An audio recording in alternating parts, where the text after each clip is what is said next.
20년은 어떻게 되는 거예요? 없던 일이 되는 거예요? 26살 딸의 목소리가 떨렸습니다. 평생 아버지 없이 자랐습니다. 어머니는 사람 많은 곳만 가면 숨을 못 쉬셨습니다. 왜 그런지 단 한 번도 말씀하지 않으셨습니다. 그런데 오늘 모든 걸 알았습니다. 어머니가 20년 동안 죽은 사람으로 살았다는 것을. 빨강, 노랑, 파랑. 어머니가 가르쳐 준 색 세 가지가 20년 숨겨진 비밀을 끄집어냈습니다. 작은 스티커 하나가 거대한 진실을 흔들기 시작합니다. 사연 시작하기 전에 구독과 좋아요를 눌러주시면 기분 좋은 일이 생기실 겁니다. 항상 응원해주시는 모든 분들께 감사드립니다. 저는 오늘도 알바를 하러 나왔습니다. 코엑스 컨벤션홀 한성그룹의 신규 사업 발표회장이었어요. 시급 12,000원, 8시간이면 96,000원. 어머니 병원비에 조금이라도 보탤 수 있을 거라는 생각에 새벽부터 서둘러 나왔습니다. 발표회 시작 10분 전이었습니다. 홀 안은 이미 300명이 넘는 기자들과 투자자들로 가득했어요. 천장의 대형 스크린에는 한성그룹 로고가 천천히 회전하고 있었습니다. 저는 뒤쪽 스태프 구역에서 남은 책자를 정리하고 있었어요.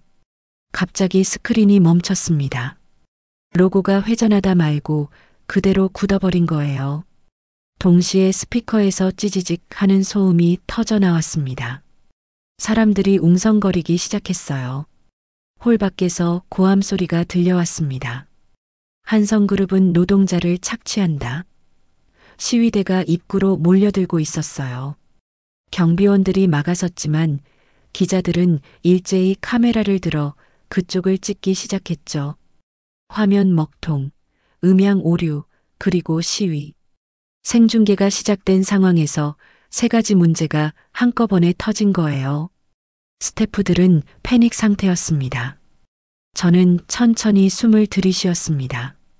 어머니가 늘 말씀하셨던 게 떠올랐어요. 서연아, 급할수록 눈으로 먼저 정리해라. 먼저 화면부터였습니다. 저는 무대 뒤쪽으로 뛰어갔어요. 예비로 준비해둔 보조 프로젝터가 있었습니다. 케이블을 재빨리 연결하고 대기 중이던 영상 파일을 켰죠. 화면이 다시 살아났습니다. 사람들 사이에서 안도의 한숨이 흘러나왔습니다. 이번엔 음향이었습니다. 음향 부스의 기술 스태프가 당황한 표정으로 중얼거렸어요. 믹서기 전원이 갑자기 나가버렸어요. 저는 바로 옆 보관함에서 예비 장비를 꺼냈습니다. 케이블 연결, 전원 투입, 볼륨 조정. 어머니가 예전에 일하시던 비서실에서 배웠던 기억들이 떠올랐죠. 잡음이 멈췄습니다. 마지막으로 시위 문제였습니다. 이건 제가 막을 수 있는 게 아니었어요. 저는 그냥 홀 뒤쪽으로 물러나 상황을 지켜봤습니다. 그때 입구 쪽 접수대에 쌓인 보도자료가 눈에 들어왔어요. 아침에 제가 본 표지랑 색깔이 달랐습니다. 저는 슬쩍 다가가 한 장을 집어들었어요. 한성그룹 신규 사업, 고용 확대 계획 발표. 제가 아침에 본 자료엔 이런 제목이 없었어요. 내용도 완전히 달랐습니다. 누군가 자료를 바꿔치기 한 거였죠. 저는 당황했습니다. 이걸 어떻게 해야 하나? 그런데 그 순간 비서실 직원 한 분이 황급히 접수대 쪽으로 달려오는 게 보였어요. 나이 지긋한 여성분이었습니다. 명찰을 보니 비서실 소속이었죠. 아, 이거 아직 배포하면 안 되는데. 그분이 숨을 헐떡이며 말했어요. 저는 재빨리 손에 든 자료를 내밀었습니다. 이거요? 뭔가 이상한 것 같아서 제가 한 장 빼뒀어요. 어머, 다행이다. 이거 잘못된 버전이에요. 누가 실수로 여기 갖다 놨나 봐. 비서실 직원분이 자료 뭉치를 확인하더니 한숨을 쉬었습니다. 아직 법무팀 검토도 안 끝났는데 큰일 날 뻔했네. 고마워요. 덕분에 사고 막았어요. 그분은 재빨리 그 자료들을 다른 곳으로 치웠습니다. 저는 그저 우연히 이상한 걸 발견한 것 뿐이었는데 뭔가 중요한 걸 막은 것 같았어요. 바로 그때였습니다. 홀 안쪽에서 발걸음 소리가 들렸어요.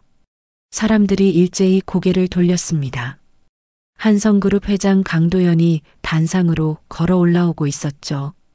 50대 중반쯤 되어 보이는 그는 연단 앞에 섰습니다. 회장은 잠시 홀 안을 둘러봤어요. 화면은 정상, 음향도 정상이었습니다. 그의 시선이 무대 뒤쪽으로, 그러니까 제가 서 있는 스태프 구역으로 향했습니다. 회장이 말하기 시작했습니다. 오늘 이 자리에 와주신 모든 분들께 감사드립니다. 발표는 순조롭게 진행됐습니다. 신규 사업 내용, 투자 계획, 고용 전망까지 기자들은 열심히 받아 적었고 투자자들은 고개를 끄덕였습니다. 발표가 끝나고 박수가 터져 나왔어요. 회장이 단상에서 내려왔습니다. 그런데 그가 스태프 구역 쪽으로 걸어오는 거예요. 저는 본능적으로 한 발짝 뒤로 물러섰습니다. 하지만 그는 제 바로 앞에 멈춰섰죠. 저 친구 누구야?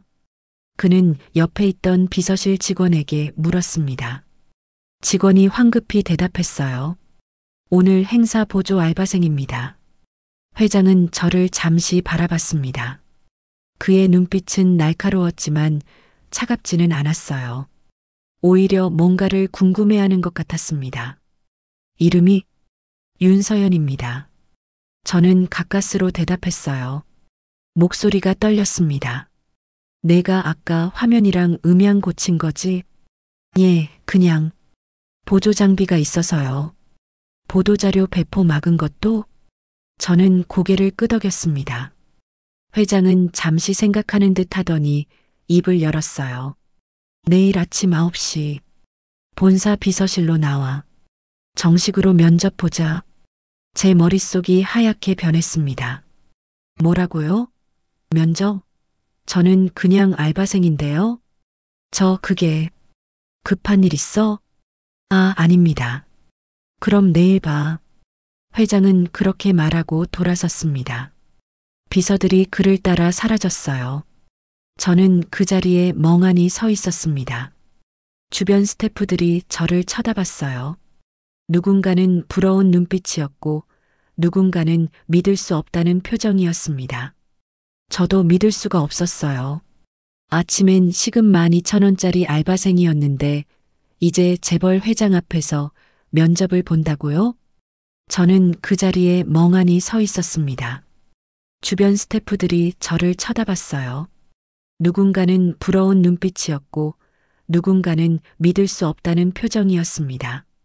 아침엔 시급 12,000원짜리 알바생이었는데 이제 재벌 회장 앞에서 면접을 본다고요? 그날 저녁 집에 돌아왔을 때 어머니는 소파에 누워 계셨습니다. 얼굴이 창백했어요. 또 지하철에서 쓰러지셨던 거였죠. 사람이 많고 사이렌 소리가 나면 어머니는 갑자기 숨을 못 쉬셨습니다. 저는 조용히 어머니 곁에 앉았어요. 어머니, 괜찮으세요? 응, 괜찮아. 그냥 좀 어지러웠을 뿐이야. 어머니는 억지로 미소를 지으셨습니다. 저는 오늘 있었던 일을 말씀드릴까 망설였어요. 하지만 결국 입을 열었습니다. 오늘 행사에서 일이 좀 있었어요. 회장님이 저한테 내일 면접 보라고 하셨어요. 어머니의 눈이 커졌습니다. 면접? 어디? 한성그룹 비서실이요. 어머니 얼굴에서 핏기가 싹 빠졌습니다. 손이 미세하게 떨렸어요. 저는 깜짝 놀라 어머니 손을 잡았습니다. 어머니, 왜 그러세요? 어디 아프세요? 아, 아니야. 그냥 놀라서. 어머니는 제 손을 꽉 쥐셨습니다. 그 손에서 식은땀이 느껴졌어요. 서연아, 넌 내 이름으로 살아야 해. 알겠지? 무슨 말씀이세요? 그냥 내가 하고 싶은 대로 해. 엄마는 괜찮으니까. 어머니는 더 이상 말씀하지 않으셨습니다. 저는 어머니 방으로 물 한 잔을 가져다 드렸어요. 그리고 제 방으로 돌아왔습니다. 책상 서랍을 열었습니다. 거기엔 오래된 공책 한 권이 있었어요. 어머니가 예전에 쓰시던 거였습니다. 첫 장에 이렇게 적혀 있었죠. 색은 시간, 위치는 사람. 그 밑에 빨간색, 노란색, 파란색 동그라미가 그려져 있었고 상자오라는 글씨가 적혀 있었습니다. 제가 오늘 쓴 방식 그대로였어요. 저는 공책을 천천히 덮었습니다. 가슴속에서 뭔가 무거운 게 짓눌러 오는 기분이었어요. 내일이면 알 수 있을까요? 어머니가 왜 그렇게 떨으셨는지, 왜 한성그룹이라는 이름만 들어도 얼굴이 하얗게 질리시는지. 저는 창밖을 바라봤습니다. 서울 밤하늘은 여전히 밝았어요. 수많은 불빛들이 반짝이고 있었습니다. 그 불빛 어딘가에 제가 내일 가야 할 곳이 있었습니다. 다음 날 아침 8시 반, 저는 한성그룹 본사 앞에 서 있었습니다. 33층짜리 유리 건물이 아침 햇살을 받아 반짝이고 있었어요. 로비를 지나 엘리베이터를 타고 28층 비서실로 올라갔습니다. 가슴이 두근거렸어요. 어제까지만 해도 알바생이었는데 오늘은 면접을 보러 온 거였죠. 비서실 입구에서 한 분이 저를 기다리고 있었습니다. 40대 중반쯤 되어 보이는 여성분이었어요. 단정한 회색 정장에 머리를 깔끔하게 올린 모습이었습니다. 윤서현 씨 맞죠? 저는 비서실장 최은아입니다. 아, 네. 안녕하세요.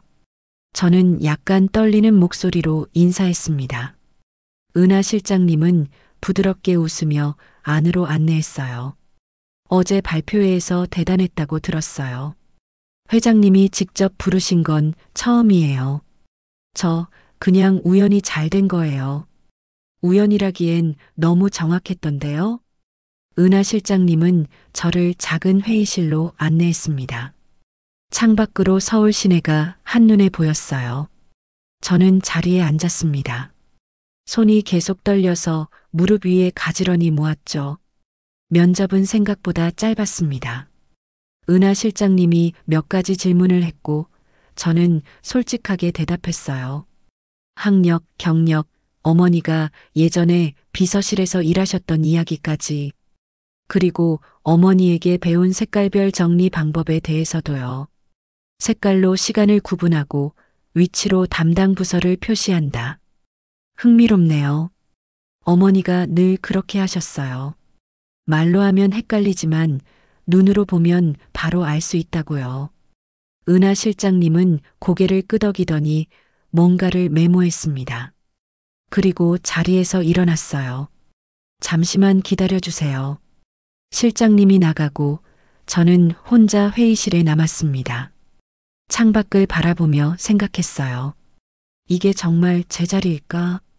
저는 대학도 졸업하지 못했고 제대로 된 직장 경험도 없었습니다.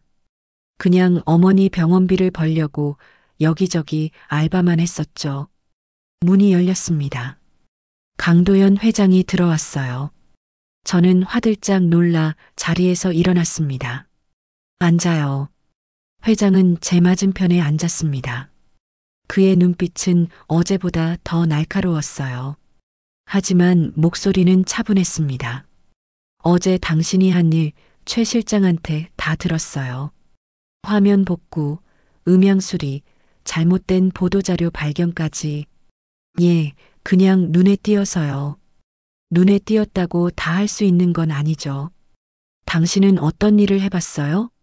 알바요. 행사 보조, 카페, 편의점. 이것저것이요. 정식 직장 경험은 없습니다. 회장은 잠시 생각하는 듯 했습니다. 저는 숨을 죽이고 기다렸어요. 좋아요. 오늘부터 임시 비서로 일해봐요. 3개월 계약직이에요. 그동안 능력을 보고 정규직 전환을 결정하겠어요. 정말요? 감사합니다. 저는 너무 기뻐서 목소리가 커졌습니다. 회장은 잠깐 미소를 지었다가 이내 일어났어요. 은하 실장이 업무 알려줄 거예요. 열심히 해요. 회장이 나가고 저는 그 자리에 멍하니 앉아 있었습니다. 정말 취직한 거예요. 월급은 250만 원이라고 했습니다. 알바 3개를 뛰던 것보다 훨씬 나았어요. 어머니 병원비도 이제 걱정 안 해도 될 것 같았습니다. 첫 출근 첫날 은하 실장님이 제 자리로 안내했어요. 비서실 한쪽 구석, 작지만 깔끔한 책상이었습니다. 컴퓨터 한 대, 전화기 한 대, 그리고 빈 서랍장이 전부였어요. 오늘은 회장님 일정 정리부터 시작해봐요. 내일 오전 회의 자료를 준비해야 하거든요. 실장님이 두툼한 파일 몇 개를 제 책상에 놓았습니다. 계약서, 보고서, 회의록, 온갖 종류의 서류들이었어요. 저는 한 장 한 장 펼쳐보기 시작했습니다. 그런데 이상했어요. 서류마다 급한 정도가 다른데 전부 같은 파일에 섞여 있었습니다. 누가 봐도 헷갈릴 것 같았어요. 저는 주머니에서 작은 스티커 묶음을 꺼냈습니다. 빨간색, 노란색, 파란색. 먼저 빨간 스티커를 내일 회의 자료에 붙였어요. 지금 당장 준비해야 하니까요. 노란 스티커는 이번 주 안에 처리할 계약서들에, 파란 스티커는 나중에 참고할 보고서들에 붙였습니다. 그 다음엔 위치였습니다. 어머니가 가르쳐 주신 대로 스티커를 붙이는 위치로 담당 부서를 표시했어요. 서류 위쪽에 붙이면 임원실, 왼쪽에 붙이면 운영팀, 오른쪽에 붙이면 법무팀. 간단했습니다. 1시간쯤 지났을까요? 저는 모든 서류에 스티커를 붙여 정리했습니다. 이제 한눈에 봐도 뭐가 급한지, 누구한테 넘겨야 하는지 알 수 있었어요. 서연 씨, 잠깐 와봐요. 은하 실장님이 저를 부르셨습니다. 저는 정리한 파일들을 들고 실장님 책상으로 갔어요.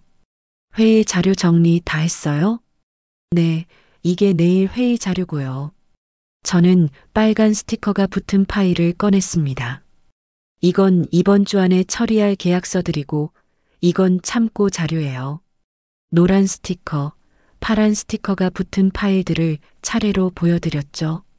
실장님이 서류들을 하나씩 들춰보더니 고개를 끄덕였어요. 색깔로 구분했네요. 보기 편한데요? 네, 그게 제일 빠르더라고요. 그런데 이 스티커 위치는 뭐예요? 위쪽, 왼쪽, 오른쪽에 따로따로 붙였네요. 아, 그건 담당 부서요. 위쪽은 임원실, 왼쪽은 운영팀, 오른쪽은 법무팀이요.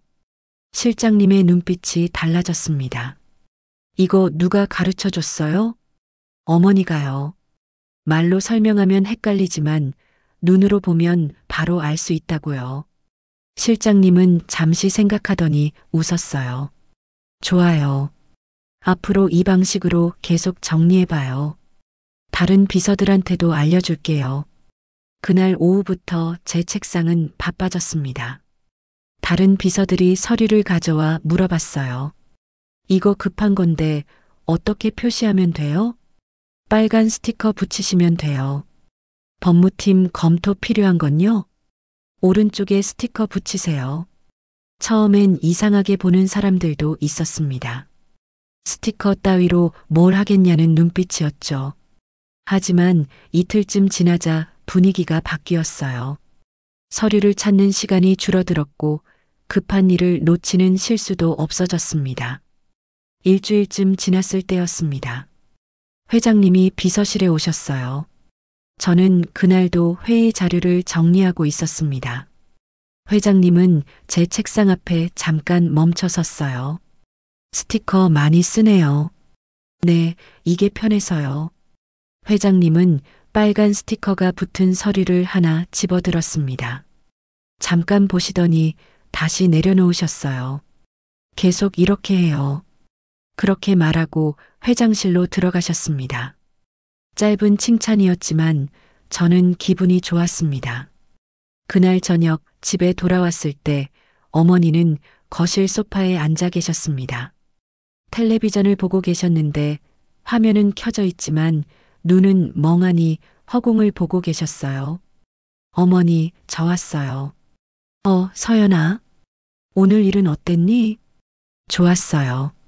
제 방식대로 일하니까 다들 편하대요. 저는 어머니 옆에 앉았습니다. 어머니는 제 얼굴을 보더니 손을 내밀어 제 머리를 쓰다듬으셨어요. 내가 거기서 잘하는구나. 어머니가 가르쳐 주신 거예요. 서연아. 어머니의 목소리가 갑자기 낮아졌습니다. 거기서 일하면서 이상한 거 느끼면 바로 나한테 말해라. 무슨 이상한 거요? 그냥 뭔가 불편하거나 위험하다고 느껴지면. 어머니의 손이 미세하게 떨리고 있었어요. 저는 어머니 손을 꽉 잡았습니다. 괜찮아요, 어머니. 다들 친절하고 일도 재밌어요. 어머니는 아무 말 없이 고개만 끄덕였습니다. 하지만 그날 밤 어머니 방에서 작은 소리가 들렸어요. 서랍을 여는 소리, 뭔가를 꺼내는 소리, 그리고 한참 후 다시 넣는 소리. 저는 문틈으로 살짝 들여다봤습니다. 어머니는 오래된 반지 하나를 손에 쥐고 계셨어요. 그리고 조용히 우셨습니다.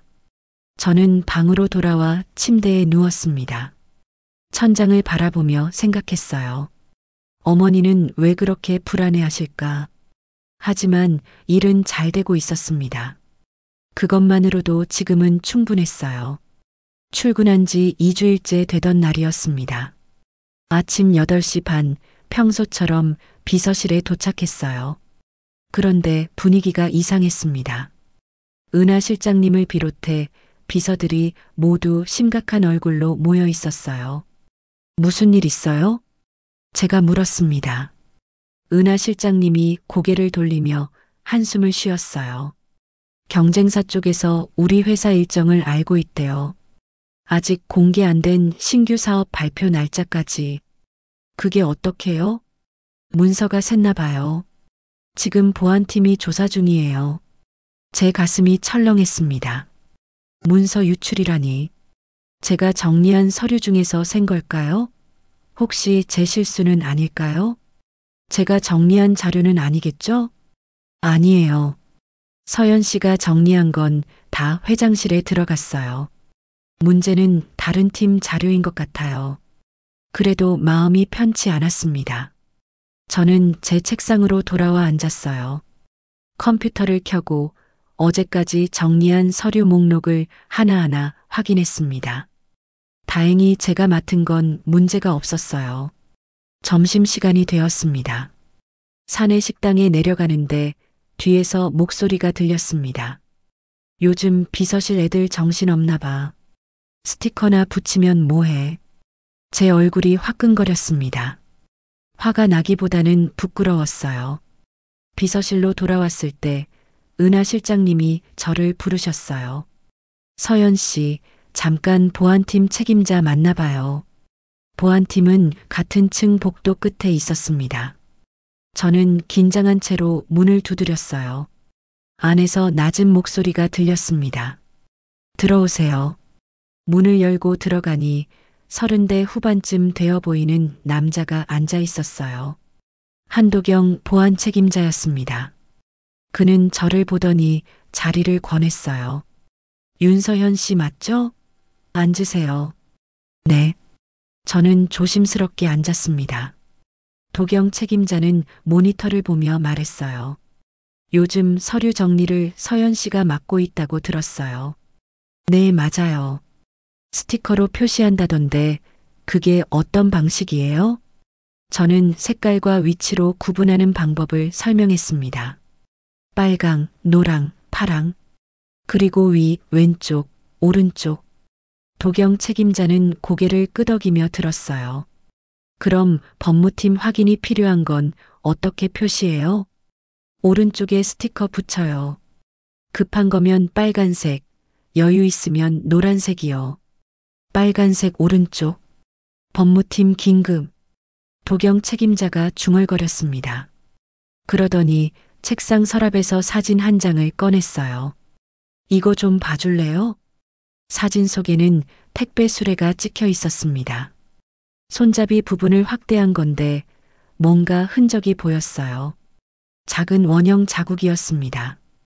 이게 뭔지 알겠어요? 저는 사진을 자세히 들여다봤습니다. 그 원형 자국, 어디서 많이 본 모양이었어요. 크기도 형태도 스티커 자국 같은데요. 맞아요. 그것도 빨간색 스티커. 어디서 나온 사진이에요? 지하 하역장이에요.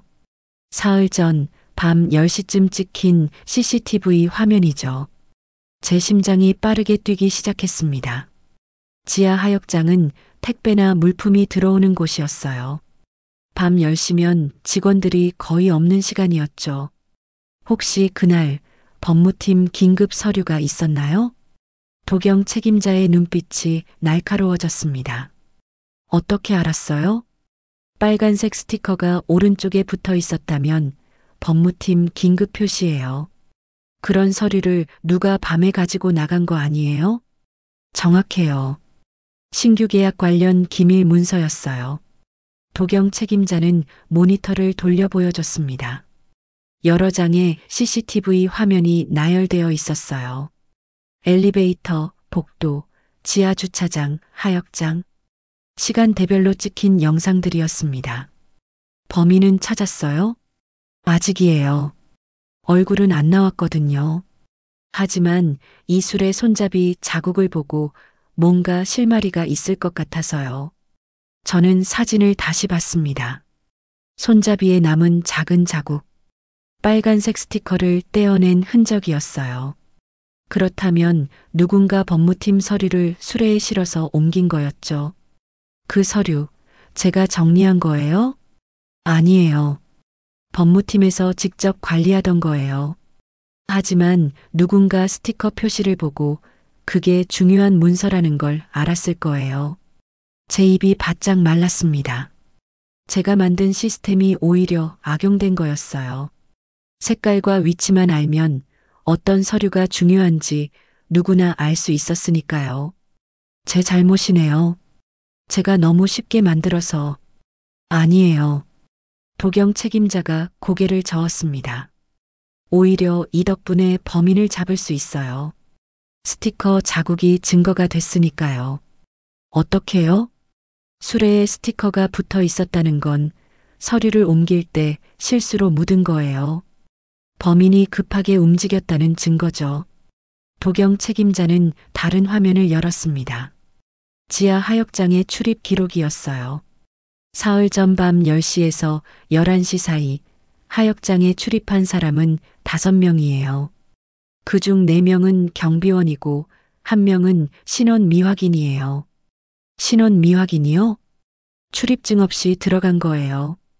비상문을 이용했죠. 저는 화면을 들여다봤습니다. 흐릿한 뒷모습 하나가 보였어요. 얼굴은 전혀 안 보였습니다. 이 사람을 찾아야 해요. 맞아요. 그런데 단서가 더 필요해요. 저는 곰곰이 생각했습니다. 스티커 자국, 택배 수레, 법무팀 서류. 이 3가지를 연결하는 뭔가가 있을 거예요. 택배 수레는 어디서 가져온 거예요? 1층 물류실이에요. 그럼 물류실 CCTV도 확인해 봐야 하지 않아요? 누가 수레를 가져갔는지. 도경 책임자의 얼굴이 환해졌습니다. 좋은 생각이에요. 바로 확인해 볼게요. 저는 비서실로 돌아왔습니다. 가슴이 두근거렸어요. 제가 만든 시스템이 문제를 일으켰지만 동시에 해결의 실마리가 될 수도 있었습니다. 다음 날 아침 도경 책임자에게서 연락이 왔습니다. 서연 씨, 범인 찾았어요. 정말요? 물류실 CCTV에서 밤 9시 반에 수레를 가져간 사람이 나왔어요. 지금 추적 중이에요. 저는 안도의 한숨을 쉬었습니다. 그날 오후 회장님이 비서실에 오셨습니다. 은하 실장님과 저를 부르셨어요. 저는 떨리는 마음으로 회장실로 들어갔습니다. 앉아요. 회장님은 책상 앞에 앉아 계셨어요. 표정은 여전히 무뚝뚝했지만 목소리는 부드러웠습니다. 보안팀한테 들었어요. 서연 씨가 도움 많이 줬다고. 아니에요. 저는 그냥 스티커 자국을 알아본 것도 물류실 확인을 제안한 것도 당신이에요. 저는 아무 말도 못했습니다. 회장님이 계속 말씀하셨어요. 이번 일로 배웠어요. 좋은 시스템도 나쁘게 쓰일 수 있다는 거. 하지만 그게 서연 씨 잘못은 아니에요. 죄송해요. 제가 너무 단순하게 만들어서. 아니에요. 회장님이 고개를 저으셨습니다.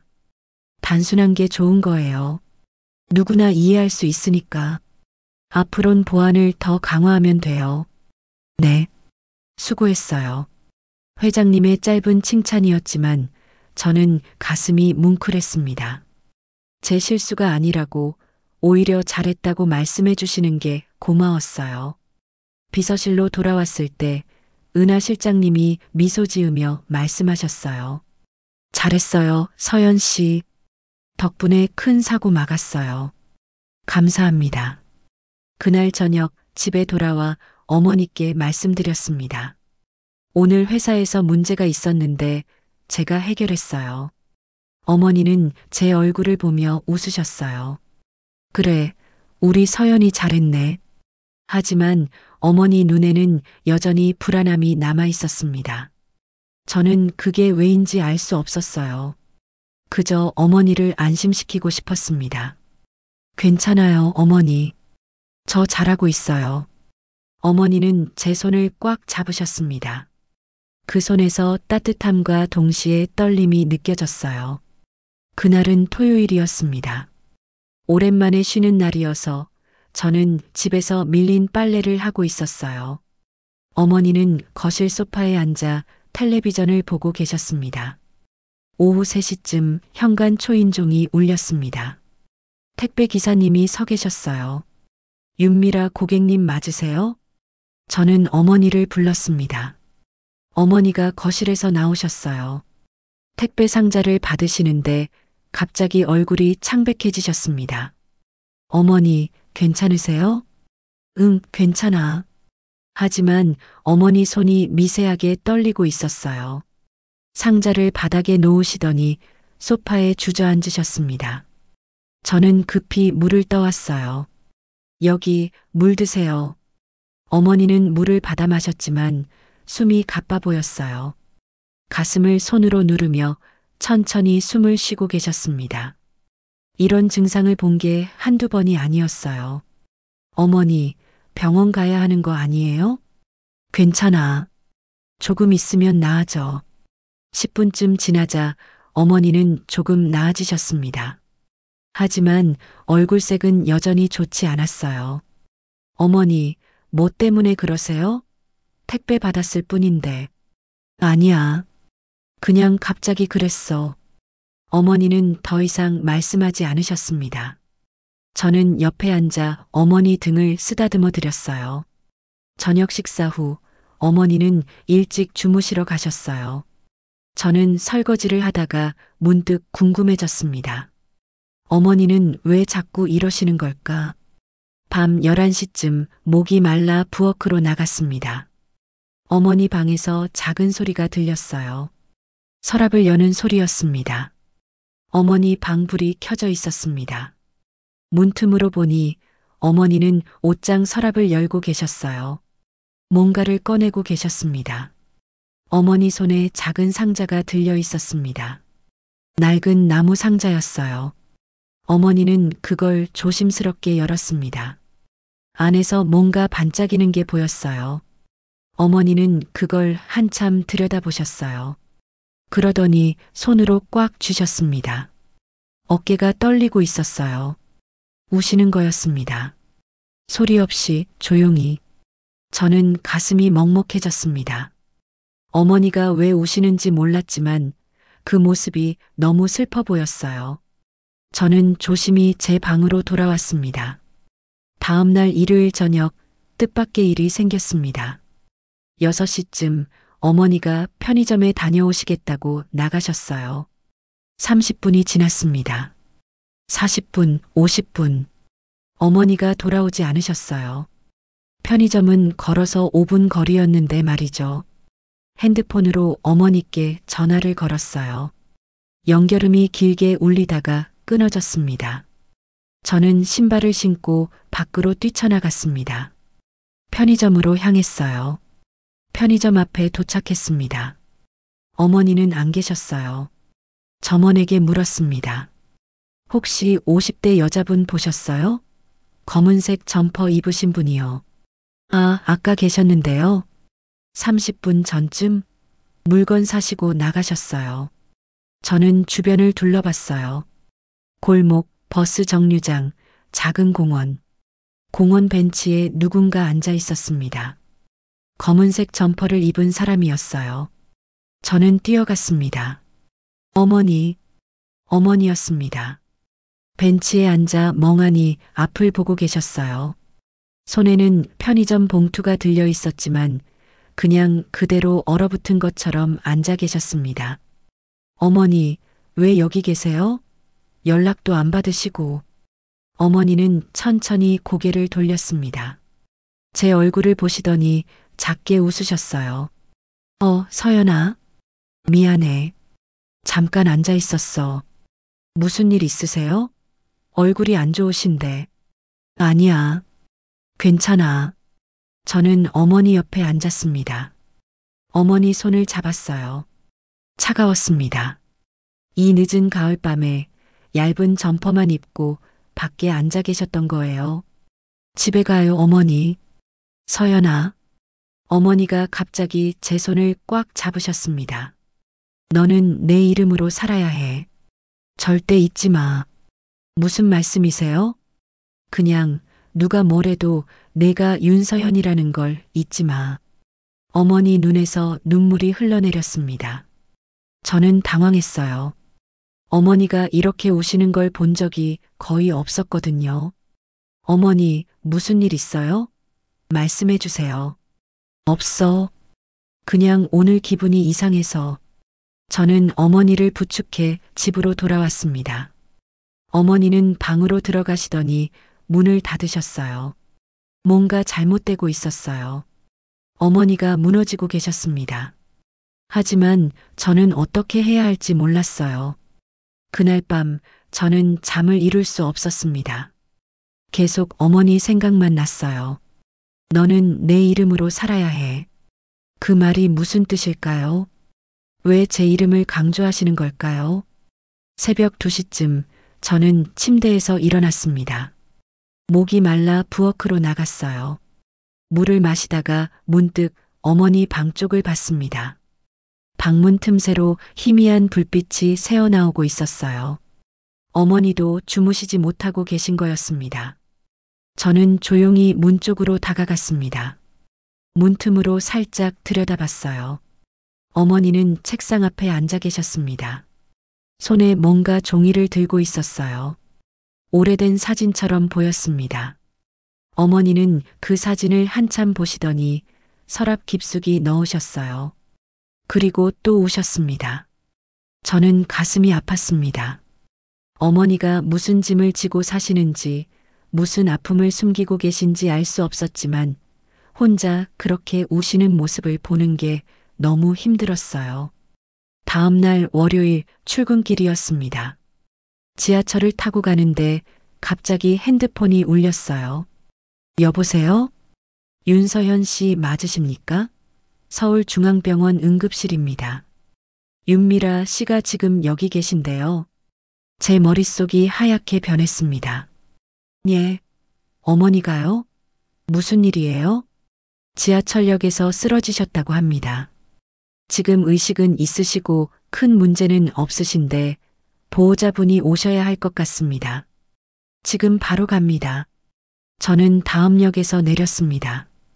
반대편 지하철을 타고 병원으로 향했어요. 손이 떨렸습니다. 어머니, 괜찮으시겠죠? 병원에 도착했습니다. 응급실로 뛰어들어갔어요. 간호사에게 물었습니다. 윤미라 환자 어디 계세요? 3번 침대입니다. 저는 커튼을 걷고 들어갔습니다. 어머니가 침대에 누워 계셨어요. 얼굴이 창백했지만 눈은 떠 계셨습니다. 어머니, 서연아, 미안해. 걱정 끼쳐서. 무슨 일이에요? 왜 쓰러지신 거예요? 사람이 많아서 그랬어. 출근 시간이라 지하철에 사람이 너무 많았거든. 의사가 다가왔습니다. 젊은 여자 의사였어요. 보호자분이세요? 네, 딸입니다. 공황장애 증상으로 보입니다. 과호흡이 와서 일시적으로 쓰러지신 거예요. 큰 문제는 없으시고 약 처방해 드릴게요. 그런데 이런 증상이 자주 있으신가요? 네, 가끔 있어요. 정신건강의학과 진료를 받아보시는 게 좋겠어요. 약만으로는 근본적인 치료가 어렵거든요. 저는 고개를 끄덕였습니다. 의사가 나가고 저는 어머니 손을 잡았어요. 어머니, 왜 이러세요? 병원 가셔야 해요. 괜찮아. 그냥 오늘 컨디션이 안 좋았을 뿐이야. 오늘만이 아니잖아요. 자꾸 이러시면 안 돼요. 어머니는 제 손을 꽉 잡으셨습니다. 서연아, 너는 회사 일 열심히 해. 어머니 걱정은 하지 말고. 무슨 말씀이세요? 어머니가 아프신데 제가 어떻게 걱정을 안 해요? 괜찮아.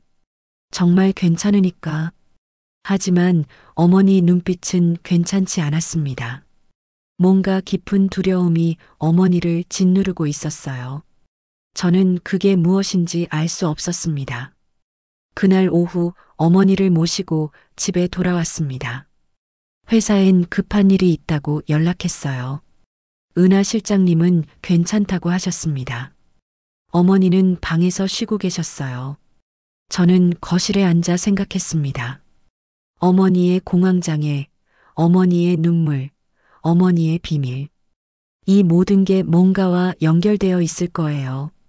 하지만 저는 아직 그게 무엇인지 몰랐습니다. 다만 한 가지는 확실했어요. 어머니를 지켜야 한다는 것. 그리고 진실을 알아내야 한다는 것. 어머니를 병원에서 모시고 온 지 이틀이 지났습니다. 수요일 아침 저는 평소보다 일찍 출근했어요. 어머니가 아직 주무시고 계실 때 조용히 집을 나왔습니다. 어제도 밤새 뒤척이시는 소리가 들렸거든요. 비서실에 도착하니 9시가 채 안 됐습니다. 아직 사람들이 많지 않았어요. 저는 제 책상에 앉아 오늘 처리할 서류들을 확인했습니다. 회의 자료, 계약서, 보고서, 빨간 스티커, 노란 스티커를 붙이며 하나씩 정리했어요. 9시 반쯤 비서실 문이 열렸습니다. 한 남자가 들어왔어요. 40대 후반쯤 되어 보였습니다. 회색 정장에 금태 안경을 쓴 모습이었어요. 표정은 딱딱했고 걸음걸이는 거만해 보였습니다. 은하 실장님이 급히 자리에서 일어나셨어요. 전무님, 어쩐 일이세요? 회장님 계신가? 아직 안 오셨습니다. 그럼 나 기다리고 있으라고 전해. 그는 비서실을 한 바퀴 둘러봤어요. 그러다 제 책상 앞에서 멈췄습니다. 너 새로 온 애지? 네, 윤서연입니다. 스티커나 붙이는 애라며? 제 얼굴이 화끈거렸습니다. 스티커나 붙이는 애. 그 말이 얼마나 무시하는 투인지 알 수 있었어요. 업무 정리를 돕고 있습니다. 업무 정리? 그게 일이야? 그는 비웃듯 웃더니 돌아섰습니다. 회장실 쪽으로 걸어가더니 문을 두드리지도 않고 열었어요. 안에 아무도 없다는 걸 확인하고는 나왔습니다. 회장님 오시면 바로 연락해. 그렇게 말하고 나갔습니다. 은하 실장님이 한숨을 쉬며 앉으셨어요. 저분이 누구세요? 강성훈 전무님. 회장님 사촌 동생이에요. 아, 가족이셨군요. 가족이지만 사이는 안 좋아요. 늘 회장님 자리를 노리고 계시거든요. 저는 고개를 끄덕였습니다. 회사에서 권력 다툼은 흔한 일이었죠. 하지만 가족끼리라니 왠지 더 씁쓸했습니다. 10시쯤 회장님이 출근하셨어요. 은하 실장님이 바로 말씀드렸습니다. 회장님, 성훈 전무님이 찾아오셨습니다. 무슨 일로? 말씀은 안 하셨는데 급해 보이셨어요. 회장님은 짧게 고개를 끄덕이시더니 회장실로 들어가셨습니다. 10분쯤 후 성운 전무가 다시 왔어요. 회장실로 들어가더니 30분 넘게 나오지 않았습니다. 저는 그 시간 동안 다음 주 투자 설명회 자료를 정리하고 있었어요. 중요한 행사였습니다. 국내외 투자자 100명 이상이 참석할 예정이었거든요. 회장실 문이 열렸습니다. 성운 전무가 나왔어요. 얼굴에 묘한 미소가 걸려 있었습니다. 뭔가 원하는 걸 얻은 것 같은 표정이었어요. 그는 비서실을 나가면서 제 책상을 지나쳤습니다. 그리고 슬쩍 제 서류를 내려다봤어요. 투자 설명회 자료였습니다. 빨간 스티커가 붙어 있었죠. 열심히 하네. 그가 비웃듯 말하고는 나갔습니다. 저는 기분이 나빴지만 내색하지 않았어요. 오후 2시 은하 실장님이 저를 부르셨습니다. 서연 씨, 투자 설명회 계약서 원본 어디 있어요? 여기 있습니다. 저는 파일을 꺼냈습니다. 빨간 스티커가 위쪽에 붙어 있었어요. 임원 결제가 필요한 긴급 서류라는 뜻이었죠. 이거 회장님 결제 받아야 하는데 혹시 복사본 만들어 놨어요? 네, 2부 만들었어요. 잘했어요. 하나는 법무팀에 보내고 하나는 우리가 보관하죠. 저는 복사본을 챙겨 법무팀으로 갔습니다. 같은 층 복도 끝에 있었어요. 문을 두드리고 들어갔습니다. 안녕하세요. 비서실 윤서연입니다. 투자 설명회 계약서 검토 부탁드려요. 젊은 남자 직원이 받아들었습니다. 네, 알겠습니다. 저는 비서실로 돌아왔어요. 원본은 제 책상 서랍에 넣어두었습니다. 자물쇠가 달린 서랍이었어요. 열쇠는 제가 항상 가지고 다녔습니다. 그날 저녁 6시 퇴근 시간이었습니다. 저는 가방을 챙기고 일어났어요. 그런데 이상한 게 있었습니다. 제 책상 위에 놓인 머그컵이 평소와 다른 위치에 있었어요. 저는 항상 컵을 컴퓨터 오른쪽에 두었습니다. 그런데 지금은 왼쪽에 있었어요. 누군가 제 책상을 건드린 거였습니다. 가슴이 두근거렸습니다. 저는 급히 서랍을 열었어요. 계약서 원본이 있는 파일을 꺼냈습니다. 겉보기엔 그대로였어요. 빨간 스티커도 그대로 붙어 있었습니다. 하지만 뭔가 이상했습니다. 스티커 위치가 미묘하게 달랐어요. 저는 항상 서류 모서리에서 정확히 5mm 떨어진 곳에 붙였습니다. 그런데 지금은 7mm쯤 떨어져 있었어요. 저는 파일을 펼쳤습니다. 계약서를 한 장 한 장 확인했어요. 내용은 똑같았습니다. 금액, 날짜, 조건, 모든 게 원본과 같았어요. 그런데 종이가 달랐습니다. 원본은 약간 누렇게 바랜 종이였어요. 며칠 전에 인쇄한 거였으니까요. 하지만 지금 제 손에 든 종이는 새하였습니다. 방금 인쇄한 것처럼요. 저는 서류를 빛에 비춰봤습니다. 바인더 구멍도 달랐어요. 원본은 구멍 간격이 8cm였습니다. 하지만 지금은 구멍이 아예 없었어요. 누군가 새로 인쇄해서 바꿔치기 한 거였습니다. 손이 떨렸습니다. 누가 이런 짓을 한 걸까요? 그리고 왜? 저는 급히 복사본을 확인했습니다. 제가 법무팀에 보낸 건 원본 복사본이었어요. 그럼 지금 제 손에 든 건 가짜였습니다. 저는 은하 실장님께 달려갔습니다. 실장님은 아직 자리에 계셨어요. 실장님, 큰일 났어요. 왜 그래요? 계약서가 바뀌었어요. 누가 바꿔치기 했어요. 은하 실장님 얼굴이 굳었습니다. 확실해요? 네, 종이도 다르고 바인더 구멍도 없어요. 원본은 어디 있어요? 법무팀에 복사본을 보냈으니까 그게 원본이에요. 지금 제 서랍에 있는 건 가짜고요. 은하 실장님은 급히 전화를 들었습니다. 법무팀에 연락하셨어요. 여보세요? 박 팀장님. 오늘 오후에 받으신 투자 설명회 계약서 있죠? 네, 그거 지금 당장 확인해 주실 수 있으세요? 잠시 침묵이 흘렀습니다.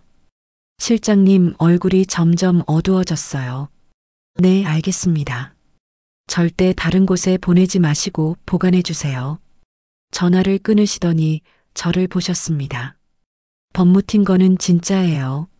서연 씨가 맞게 본 거예요. 그럼 누가 바꾼 거예요? 모르겠어요. 하지만 분명한 건 누군가 의도적으로 한 거예요. 저는 오늘 오후를 떠올렸습니다. 제가 자리를 비운 건 법무팀 다녀온 10분 뿐이었어요. 그 짧은 시간에 누군가 제 서랍을 열고 서류를 바꿔치기 한 거였습니다.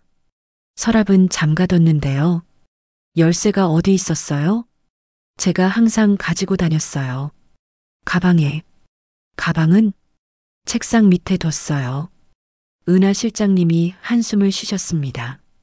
내부 사람이에요. 우리 비서실 사람이 아니면 2층에 출입할 수 있는 사람. 그 말을 듣는 순간 오전에 봤던 강성훈 전무가 떠올랐습니다. 제 책상을 지나가며 서류를 내려다보던 그 눈빛. 비웃던 그 표정. 성훈 전무님일까요? 은하 실장님은 대답하지 않으셨습니다. 하지만 표정이 굳어 있었어요. 다음 날 아침 회장님이 출근하시자마자 은하 실장님과 저를 부르셨습니다. 회장실로 들어갔어요. 회장님은 책상 앞에 앉아 계셨습니다. 어제 일 보고받았어요. 죄송합니다, 회장님. 제가 잘 못 지켜서. 아니에요. 서연 씨 잘못이 아니에요. 회장님은 제 눈을 똑바로 보셨습니다. 누가 했는지 알아요? 짐작은 가는데 증거가 없습니다. 증거를 만들어야겠군요. 회장님은 잠시 생각하시더니 말씀하셨습니다. 투자 설명회까지 일주일 남았어요. 그 전에 범인을 잡아야 해요. 그렇지 않으면 회사 전체가 위험해져요. 어떻게 해야 할까요? 일단 조용히 지켜봐요. 그리고 서연 씨 서류 관리 더 철저히 해요. 네, 알겠습니다. 저는 회장실을 나왔습니다. 가슴이 답답했어요. 누군가 저를 지켜보고 있고 저를 이용하려 한다는 게 너무 무서웠습니다. 그날 오후 성훈 전무가 또 비서실에 왔습니다. 이번엔 회장님께 서류를 전달하러 왔다고 했어요. 저는 그를 멀리서 지켜봤습니다. 그는 회장실에 들어갔다 나오면서 또 제 책상을 힐끗 봤어요. 그리고 미소 지었습니다. 저를 비웃는 듯한 미소였습니다. 저는 그 순간 확신했습니다.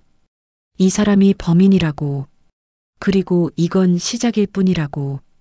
폭풍이 오고 있었습니다. 저는 그 한가운데 서 있었어요. 금요일 오전이었습니다. 투자 설명회까지 이틀 남았어요. 저는 아침부터 최종 점검 서류를 정리하고 있었습니다. 10시쯤 회장님이 저를 부르셨어요. 회장실로 들어갔습니다. 서연 씨, 20년 전 자료 좀 찾아야 하는데. 옛날 계약서 양식이에요. 회장님은 먼지 쌓인 상자를 제게 건네셨습니다. 여기 어딘가 있을 거예요. 찾아서 내 책상에 놔둬요. 네, 알겠습니다. 저는 상자를 들고 비서실로 나왔습니다. 무거웠어요. 20년 전 자료라니 제가 태어난 해쯤 되겠네요. 상자를 제 책상에 내려놓고 뚜껑을 열었습니다. 오래된 서류들이 가득했어요. 누렇게 바랜 종이들, 빛바랜 잉크, 곰팡이 냄새까지 났습니다. 저는 한 장 한 장 꺼내 확인했어요. 1시간쯤 지났을까요? 상자 제일 밑바닥에서 낡은 파일 하나를 발견했습니다. 표지에 2005년 비서실 업무 지침이라고 적혀 있었어요. 저는 무심코 파일을 펼쳤습니다. 첫 장에 손글씨로 뭔가 적혀 있었어요. 색은 시간, 위치는 사람. 빨강은 지금, 노랑은 오늘, 파랑은 나중에. 위는 임원, 왼쪽은 운영, 오른쪽은 법무. 제 손이 떨렸습니다. 이건 제가 지금 쓰고 있는 방식이었어요. 똑같았습니다. 글씨체도 어머니 것 같았어요.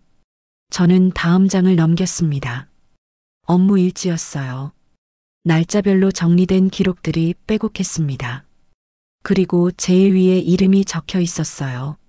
작성자 윤미라. 심장이 쿵쿵 뛰었습니다. 어머니였어요. 어머니가 정말 여기서 일하셨던 거예요.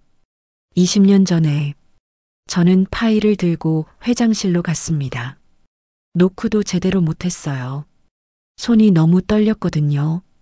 회장님, 이거요. 회장님은 제 목소리가 이상한 걸 눈치채셨는지 고개를 드셨어요. 찾았어요? 네, 그런데요. 저는 파일을 회장님 책상 위에 놨습니다. 떨리는 손가락으로 첫 장을 펼쳤어요. 이 글씨체 제가 아는 사람인 것 같아서요. 회장님은 파일을 가까이 당겨보셨습니다. 글씨를 한참 들여다보셨어요. 표정이 굳어졌습니다. 누군데요? 저희 어머니요. 윤미라가 제 어머니 이름이에요. 회장님의 얼굴에서 핏기가 싹 빠졌습니다. 손에 들고 있던 파일이 미세하게 떨렸어요. 저는 그 순간을 똑똑히 봤습니다. 회장님이 뭔가 알고 계신다는 걸. 윤미라라고요? 회장님 목소리가 갈라졌습니다. 네, 제 어머니세요. 예전에 여기 비서실에서 일하셨다고 들었어요. 회장님은 의자에 앉으셨습니다. 아니, 주저앉으셨다고 해야 맞을 것 같았어요. 숨을 몰아쉬셨습니다. 어머니가 지금 어디 계세요? 저희 집에 계세요. 왜요? 회장님은 대답하지 않으셨습니다. 그저 파일만 뚫어져라 보고 계셨어요. 한참이 지났습니다. 나가봐요. 예. 지금은 일단 나가봐요. 나중에 얘기해요. 저는 어리둥절했지만 회장실을 나왔습니다. 가슴이 두근거렸어요. 뭔가 큰일이 벌어지고 있었습니다. 하지만 그게 뭔지는 몰랐어요. 비서실로 돌아왔을 때 은하 실장님이 제 얼굴을 보더니 물으셨습니다. 괜찮아요? 얼굴이 하얗네요. 네, 괜찮아요. 하지만 괜찮지 않았습니다. 머릿속이 복잡했어요. 어머니와 회장님, 20년 전, 그리고 회장님의 그 표정. 점심시간이 됐지만 저는 밥을 먹을 수가 없었어요. 핸드폰을 꺼내 어머니께 전화를 걸었어요. 여보세요? 어머니, 저예요. 응, 서연아. 점심 먹었니? 네, 먹었어요. 거짓말이었습니다. 왜 무슨 일 있어? 아니요. 그냥 목소리 듣고 싶어서요. 그래, 고생 많다.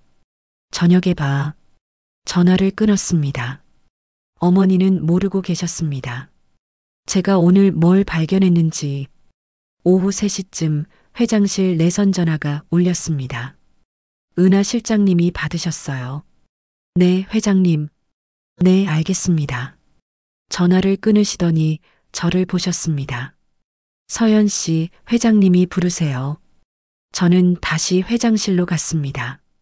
문을 열고 들어갔어요. 회장님은 창밖을 보고 서 계셨습니다. 앉아요. 저는 소파에 앉았습니다. 회장님은 한참 후에야 돌아서셨어요. 얼굴이 많이 지쳐 보였습니다. 윤미라 씨가 정말 당신 어머니예요? 네. 지금도 연락하고 지내요? 네, 같이 살아요. 회장님은 긴 한숨을 쉬셨습니다. 어머니가 나에 대해 뭐라고 하셨어요? 아무 말씀도 안 하셨어요. 그냥 예전에 여기서 일했다는 것만요. 회장님은 소파 맞은편에 앉으셨습니다. 저와 마주 봤어요. 내가 할 말이 많은데 지금은 안 돼요. 일단 투자 설명회부터 끝내야 해요. 무슨 말씀이세요? 나중에 다 설명해 줄게요. 지금은 이것만 약속해요. 어머니한테 오늘 일 말하지 마요. 왜요? 부탁이에요. 회장님 목소리에 간절함이 묻어났습니다. 저는 고개를 끄덕일 수밖에 없었어요. 알겠습니다. 고마워요. 저는 회장실을 나왔습니다. 복도를 걸으며 눈물이 날 것 같았어요. 뭔가 무너지는 기분이었습니다. 그날 오후 5시 갑자기 인사팀에서 연락이 왔습니다. 은하 실장님이 전화를 받으시더니 표정이 굳어졌어요. 네.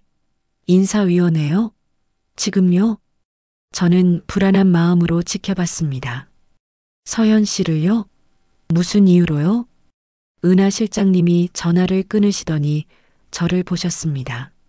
서현 씨, 지금 인사위원회가 열렸대요. 인사위원회요? 성운 전무님이 요청하셨대요. 서현 씨 징계건으로요. 제 머릿속이 하얗게 변했습니다. 무슨 징계요? 계약서 유출 의혹이래요. 내부 고발이 들어왔다고. 저 그런 적 없어요. 알아요.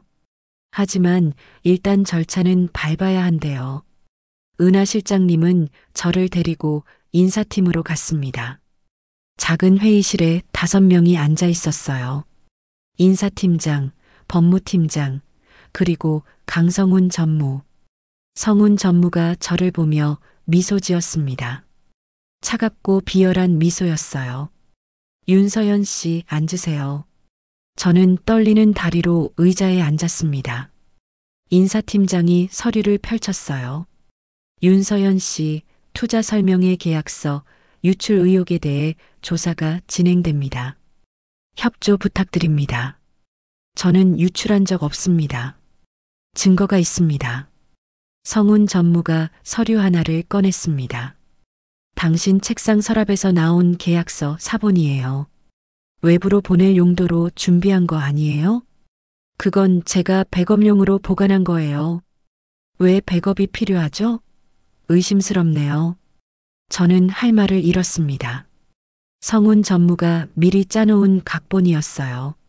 저를 범인으로 몰 생각이었던 거죠. 일단 조사가 끝날 때까지 대기 발령 조치합니다. 인사팀장이 선언했습니다. 대기 발령이요? 네, 월요일부터 출근하지 마세요. 저는 눈물이 쏟아질 것 같았지만 참았습니다. 은하 실장님이 제 어깨를 잡아주셨어요. 회의실을 나왔습니다. 복도에서 저는 그만 주저앉고 말았어요. 다리에 힘이 풀렸습니다. 실장님, 저 정말 안 했어요. 알아요. 다 알아요. 어떡하죠? 은하 실장님은 저를 일으켜 세우며 말씀하셨습니다. 회장님께 말씀드릴게요. 괜찮아질 거예요. 하지만 저는 알고 있었어요. 성훈 전무의 힘이 얼마나 센지. 회장님도 함부로 막을 수 없을 거라는 걸. 그날 저녁 집에 돌아왔습니다. 어머니는 저녁을 준비하고 계셨어요. 왔구나. 일찍 왔네? 네. 저는 방으로 들어가 문을 닫았습니다. 침대에 쓰러져 베개에 얼굴을 묻었어요. 그리고 소리 없이 울었습니다. 모든 게 무너지고 있었습니다. 일, 신뢰, 그리고 어머니와 회장님 사이에 뭔가. 저는 그 한가운데서 혼자 떨고 있었어요. 주말 이틀은 지옥 같았습니다. 대기 발령이라는 말이 머릿속을 맴돌았어요. 저는 방에 틀어박혀 나오지 않았습니다. 어머니가 문 밖에서 걱정하시는 목소리가 들렸지만 차마 문을 열 수가 없었어요. 월요일 아침이 왔습니다. 출근하지 말라는 말을 들었지만 저는 집에만 있을 수 없었어요. 오늘이 투자 설명의 날이었거든요. 제가 준비한 자료들, 제가 정리한 서류들이 오늘 공개되는 날이었습니다. 아침 8시 저는 조용히 옷을 입었습니다. 검은색 정장에 흰 블라우스, 거울을 봤어요. 얼굴이 창백했지만 눈빛만큼은 또렷했습니다. 어디 가니? 어머니가 거실에서 물으셨어요. 잠깐 다녀올게요. 회사 가는 거 아니지? 저는 대답하지 않았습니다. 현관문을 열고 나왔어요. 투자 설명회는 서울 중심가 호텔 대연회장에서 열렸습니다. 오전 10시 시작이었어요. 저는 9시 반쯤 호텔 로비에 도착했습니다. 로비는 이미 사람들로 붐볐어요. 정장 입은 투자자들, 기자들, 한성그룹 직원들. 저는 구석에 서서 지켜봤습니다. 아무도 저를 알아보지 못했어요. 대기 발령 중인 사람은 여기 있으면 안 되니까요. 9시 50분 연회장 문이 열렸습니다. 사람들이 들어가기 시작했어요. 저도 뒤쪽으로 슬쩍 따라 들어갔습니다. 제일 뒷자리에 앉았어요. 무대 위엔 큰 스크린이 있었습니다. 한성그룹 로고가 떠 있었어요. 단상 옆에는 발표 자료가 쌓여 있었습니다. 10시 정각 회장님이 단상으로 걸어 올라오셨어요. 박수가 터졌습니다. 회장님은 마이크 앞에 서셨어요. 안녕하십니까? 한성그룹 회장 강도연입니다. 발표가 시작됐습니다. 신규 사업 계획, 투자 전망, 수익 예상. 회장님은 차분하게 설명하셨어요. 20분쯤 지났을 때였습니다. 갑자기 뒤쪽 문이 열렸어요. 강성훈 전무가 들어왔습니다. 그는 앞쪽으로 걸어가더니 회장님께 뭔가 속삭였어요. 회장님 표정이 굳어졌습니다. 성훈 전무는 미소를 지으며 단상 옆으로 갔어요. 발표 자료 뭉치를 하나 들었습니다. 회장님, 잠깐 양해 부탁드립니다. 성훈 전무가 마이크를 잡았습니다. 투자자 여러분께 중요한 사실을 알려드려야 할 것 같습니다. 연회장이 술렁거렸어요. 회장님은 아무 말씀도 하지 않으셨습니다. 오늘 발표하신 계약서에 문제가 있습니다. 원본과 다른 내용이 포함되어 있어요. 성훈 전무는 자기가 가져온 서류를 스크린에 띄웠습니다. 계약서 한 장이 화면 가득 나타났어요. 이게 진짜 원본입니다. 그런데 회장님이 발표하신 건 조작된 버전이에요. 연회장이 웅성거렸습니다. 기자들이 카메라를 들기 시작했어요. 저는 가슴이 터질 것 같았습니다. 성훈 전무가 완전히 판을 뒤집으려는 거였어요. 이런 실수는 용납될 수 없습니다. 투자자 여러분을 기만하는 행위죠. 회장님은 여전히 침묵하고 계셨습니다. 표정도 변하지 않았어요. 저는 견딜 수가 없었습니다. 저는 자리에서 일어났습니다. 뒷문으로 나가 복도로 나왔어요. 급히 호텔 직원 통로로 향했습니다. 무대 뒤로 가는 길이었어요. 무대 뒤편에 도착했습니다. 음향 부스와 조명 장비가 있었어요. 기술 스태프 2명이 놀란 얼굴로 저를 봤습니다. 누구세요? 한성그룹 비서실 윤서연입니다. 긴급 상황이에요. 저는 스태프 옆으로 갔습니다. 컴퓨터 화면을 봤어요. 지금 무대에서 보이는 화면이 그대로 떠 있었습니다. 제 USB 좀 띄워주실 수 있어요? 무슨 권한으로요? 지금 무대에서 거짓말이 진행되고 있어요. 진실을 보여드려야 해요. 저는 가방에서 USB를 꺼냈습니다. 주말 내내 준비한 거였어요. 원본 계약서와 성훈 전무가 조작한 계약서를 비교한 자료였습니다. 스태프는 망설이다가 USB를 받았습니다. 컴퓨터에 꽂았어요. 뭘 띄울까요? 비교 파일이요. 화면 분할로 보여주세요. 무대 스크린이 바뀌었습니다. 왼쪽에는 원본 계약서, 오른쪽에는 성훈 전무가 보여준 계약서가 나타났어요. 연회장이 조용해졌습니다. 성훈 전무가 당황한 표호로 스크린을 올려다봤어요. 저는 무대 옆문으로 걸어 들어갔습니다. 모든 사람의 시선이 저에게 쏠렸어요. 저는 천천히 단상으로 걸어갔습니다. 죄송합니다. 제가 설명드리겠습니다. 제 목소리가 떨렸지만 마이크가 그 떨림까지 연회장 전체에 퍼뜨렸어요. 저는 한성그룹 비서실 윤서연입니다. 이 계약서를 직접 정리한 사람이에요. 성훈 전무가 제 팔을 잡으려 했습니다. 당신 지금 뭐 하는 거야? 저는 팔을 뿌리쳤어요. 스크린 좀 보세요. 왼쪽이 진짜 원본이에요. 저는 레이저 포인터를 들었습니다. 화면을 가리키며 설명하기 시작했어요. 원본 서류는 종이가 약간 눌었습니다. 2주 전에 인쇄했으니까요. 하지만 오른쪽 서류는 새하예요. 최근에 인쇄한 거예요. 사람들이 집중해서 듣기 시작했습니다. 바인더 구멍도 다릅니다. 원본은 여기 8cm 간격으로 뚫려 있어요. 하지만 조작본은 구멍이 없거나 위치가 달라요. 저는 다음 화면을 넘겼습니다. 확대된 이미지였어요. 스티커 자국도 보이시죠? 저희 비서실에서는 색깔과 위치로 서류를 구분해요. 빨강은 긴급, 위쪽은 임원 결제. 이 스티커 자국이 원본의 증거예요. 성운 전무 얼굴이 하얗게 질렸습니다. 그리고 이건 법무팀에 보관된 복사본입니다. 다음 화면이 떴습니다. 박지영 법무팀장이 보관하고 있던 서류였어요. 복사본과 원본이 일치합니다.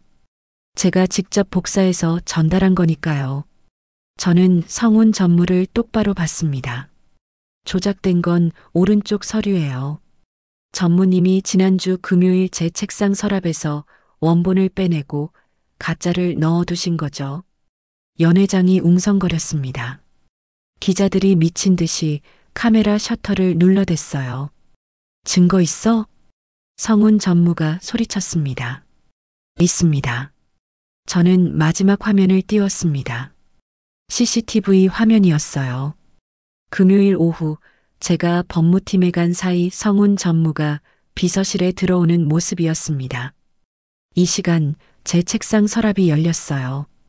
보안팀에서 확인한 결과예요. 성운 전무는 할 말을 잃었습니다. 얼굴이 새빨개졌다가 하얗게 변했어요. 회장님이 단상으로 나오셨습니다. 투자자 여러분께 사과드립니다.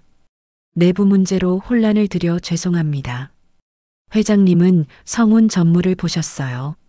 성운 전무는 당장 자리에서 물러나시오. 법적 조치가 취해질 겁니다. 경비원 2명이 성운 전무를 데리고 나갔습니다. 연회장에서 박수가 터져 나왔어요. 하지만 저는 그 박수가 들리지 않았습니다. 다리에 힘이 풀려 주저앉을 것 같았거든요. 회장님이 제 어깨를 잡아주셨습니다. 고생했어요. 저는 겨우 고개를 끄덕였습니다. 발표는 다시 시작됐습니다. 투자자들은 만족스러운 표정이었어요. 오히려 이 해프닝으로 한성그룹의 투명성이 증명됐다고 생각하는 것 같았습니다. 저는 조용히 연회장을 빠져나왔습니다. 복도에 나와 벽에 기댔어요. 온몸이 떨렸습니다. 은하 실장님이 달려오셨어요. 서연 씨, 잘했어요. 실장님이 저를 꼭 안아주셨습니다.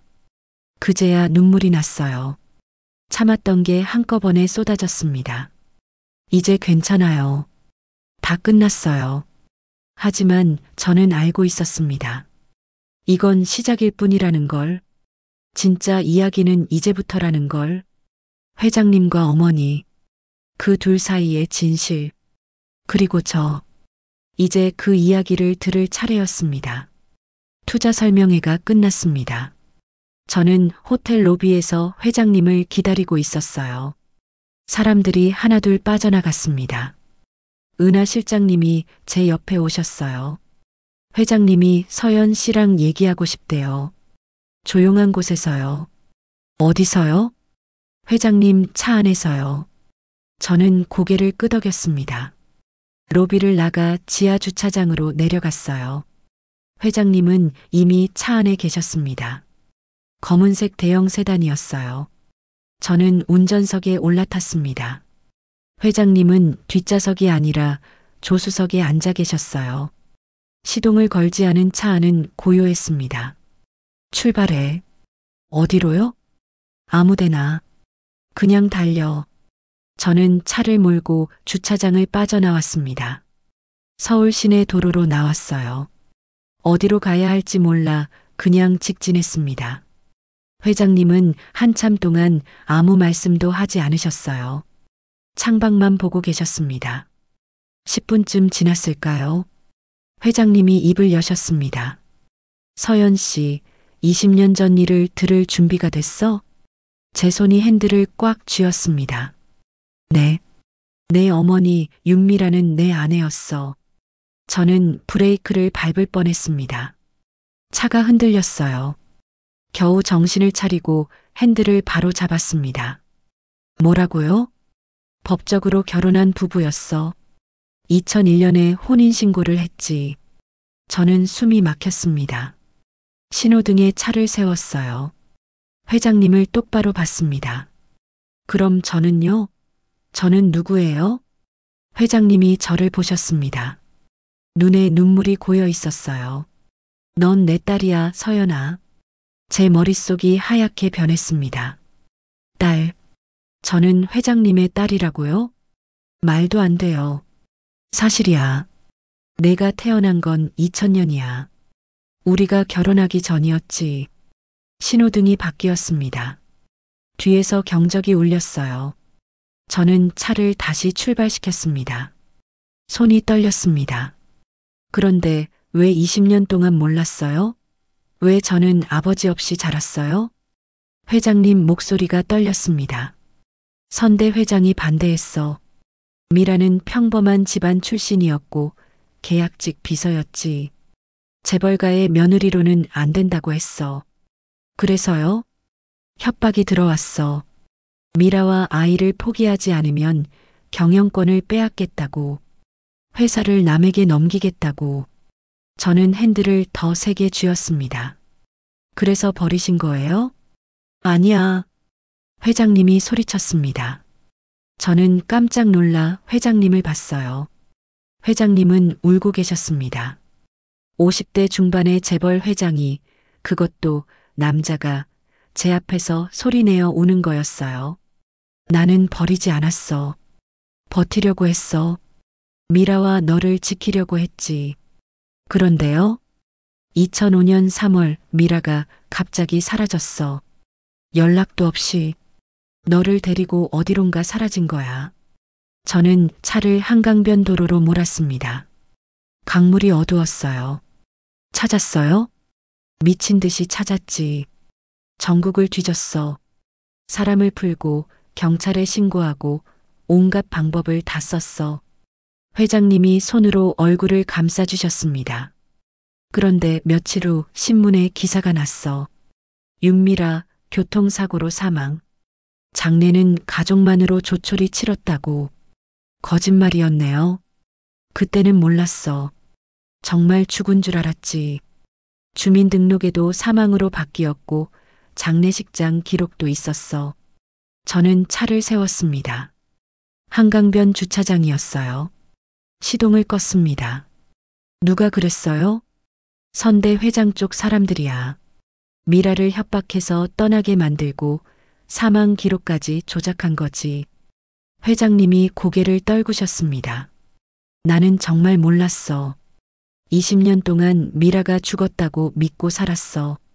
너도 어딘가에서 자라고 있겠지만 찾을 수 없다고 생각했지.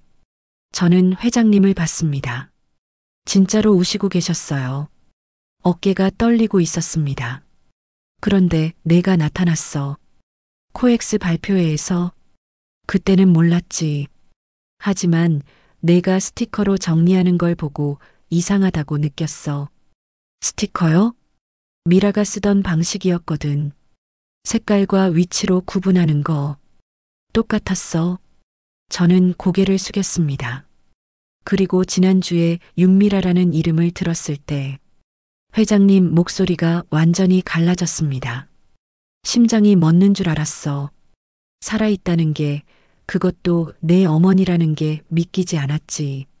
저는 눈물이 났습니다. 참으려고 했지만 흘러내렸어요. 어머니는 왜 숨어 사신 거예요? 나를 보호하려고. 너를 보호하려고. 무슨 말씀이세요? 협박이 너한테까지 갈 수 있었어. 미라는 그게 두려웠을 거야. 그래서 죽은 사람이 되기로 한 거지. 저는 핸들에 이마를 댔습니다. 모든 게 이해됐습니다. 어머니의 공황장애, 사람 많은 곳을 피하는 것, 갑자기 겁먹으시는 것. 20년 동안 숨어 사셨던 거예요. 저를 지키려고.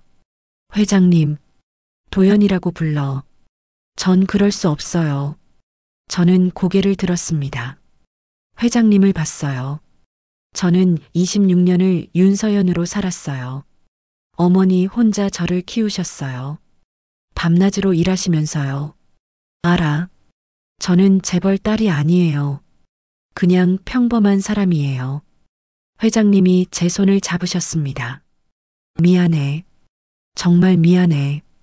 내가 무능해서 지키지 못해서 지금 사과하셔도 소용없어요. 저는 손을 뺐습니다.